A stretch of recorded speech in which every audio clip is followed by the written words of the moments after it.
Lúcia, do Supremo Tribunal Federal, determinou o envio de pedidos de investigação contra Jair Bolsonaro à Justiça Federal de primeira instância. O ex-presidente é acusado por parlamentares e partidos de oposição de alegados ataques à corte e a seus magistrados. Carmen Lúcia citou o fim do foro privilegiado de Bolsonaro para justificar o envio dos casos para a Justiça do Distrito Federal. José Maria Trindade, o que pode acontecer agora, Zé? O que é que significa na prática essa mudança, essa decisão da ministra Carmen Lúcia? Salve, Zé. Pois é, se a moda pega, os processos todos irão para a primeira instância, né? Inclusive Roberto Jefferson está sendo processado pelo Supremo e não tem foro privilegiado. Muito boa noite, meu caro Vitor, boa noite Dantas, boa noite Pavinato, boa noite o Mota e boa noite a você, né? Que está firme aqui nos pingos nos is.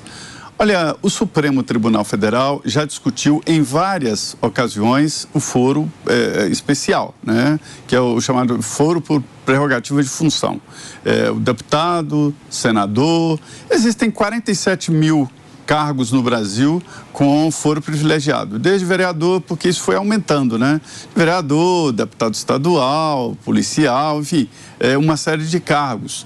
Agora, esse foro do Supremo Tribunal Federal, ele é de deputados, senadores, presidente da República e ministros, né? Isso são os foros do Supremo. E já houve um debate muito profundo aqui sobre em que momento o foro deixa de ser do Supremo e volta para a primeira instância quando o processado perde o cargo. Isso foi muito usado aqui.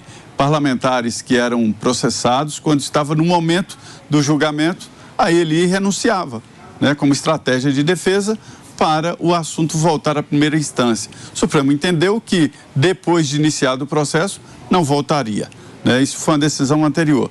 Nesse caso, cumpriu a lógica, deu a lógica. O presidente Jair Bolsonaro já não é mais presidente da República. Ele, inclusive processos anteriores à posse, agora já podem ser julgados pela primeira instância. Veja bem, o que antes era um privilégio passou a ser um ônus muito forte, principalmente para o presidente Jair Bolsonaro, né? Esse privilégio do Supremo acabou levando o presidente diretamente e vários outros, né, a serem julgados pelos ministros do Supremo, às vezes até adversários políticos, e isso provoca uma dificuldade para a defesa muito grande, principalmente porque não tem como recorrer. É o tal tribunal único que até a ONU condena. Não se pode ter um tribunal único, é preciso ter a possibilidade de recorrer. Vantagem, é bom para o presidente Jair Bolsonaro, mas é a lógica. Ele não tem mandato parlamentar e nem é mais presidente da República. Bom, e vamos voltar então, Pavi, ao nosso primeiro assunto. Para você que está chegando agora, foi a notícia que trouxemos aqui na abertura do programa de hoje, agora às 6 horas. O Supremo Tribunal Federal, a ministra Carmen Lúcia, do STF, enviou para a primeira instância casos que envolvem o ex-presidente Jair Bolsonaro. O motivo é justamente o fim do mandato dele como presidente da República e a perda do foro privilegiado. Que achou da decisão, Pavinato? Bom, é o seguinte, primeiro, eu fiz as minhas considerações, né, no pessoal que estava no nosso conteúdo anterior, aqui online, de que a linguagem neutra ela é uma parte de uma política identitária dominadora. Dominadora porque ela cria uma diversidade falsa. A pretexto da defesa da diversidade, não existe diversidade, porque ela cria categorias estanques e imutáveis de diversidade para que uma determinada classe de oprimidos se mantenha sempre oprimida. Falava que na história, no latim nós tivemos pronomes e palavras neutras para escravos e aquilo que se chamava de monstrum vel prodigium, que eram seres que nasciam com deformidades e eram jogados numa categoria subhumana. O nazismo fez com o alemão a mesma coisa, de modo a criar palavras e pronomes que jogassem os judeus numa categoria subhumana, portanto, não titulares de direitos e garantias fundamentais. E agora, a pretexto de combater o fascismo, e é isso que é o mais incrível, essa militância identitária que quer defender a diversidade, falseando a diversidade, se vale de um recurso que desumaniza pessoas com o argumento de que isso serve para dignificá-las, que isso serve para reconhecer a sua existência. Mas, na verdade, o que isso ocasiona é o que Levinas dizia. Você transforma pessoas em estátuas que se entreolham, mas não se veem. Você exclui parcelas da humanidade da categoria de seres humanos e os leva à subhumanidade. O ser humano é um animal, nós somos do reino animal, mas por que nós, seres humanos, dominamos a Terra? Ora, nós somos o animal mais esquisito que há, já dizia Chesterton em seu livro O Homem Eterno. Nós nascemos pelados, sem dentes, sem garras, sem pele, sem pelugem, de modo que as 4 estações do ano, se nós não inventamos roupa, nós morremos de frio. Nós nascemos tão indefesos que se nós não criamos armas e técnicas, nós morremos por outros animais ou por inimigos. Se nós não aprendemos a cozinhar, nós morremos de fome.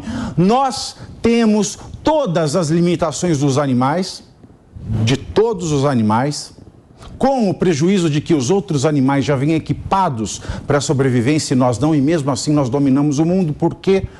Porque, diferentemente dos outros animais que são criaturas de Deus, nós somos filhos. E por que nós somos filhos? Porque, apesar de termos nos braços e nas pernas a mesma limitação de todos os outros animais, nós temos no pensamento, no espírito, na alma, a capacidade de criar. E nós sabemos que só o ser humano tem isso e não outro animal, qualquer outro animal, em qualquer momento da história ou da pré-história, porque escavações arqueológicas mostram que pinturas rupestres feitas por seres humanos, ou seja, a arte impressa no fundo de cavernas, nas pedras descobertas pela arqueologia e estudados pela paleontologia, mostram que o ser humano é o único animal que criou durante toda a história e pré-história. E porque nós criamos, a assinatura é a arte do ser humano. E porque arte e técnica são criação e elas estão no pensamento e não nas limitações dos braços e das pernas, nós somos filhos e não somente criaturas. Logo, por sermos pessoas e compartilharmos com o Criador essa capacidade divina do pensamento infinito, apesar das limitações físicas, nós somos todos titulares de direitos humanos. Se nós somos humanos, nós temos as limitações biológicas naturais. Somos homens ou mulheres.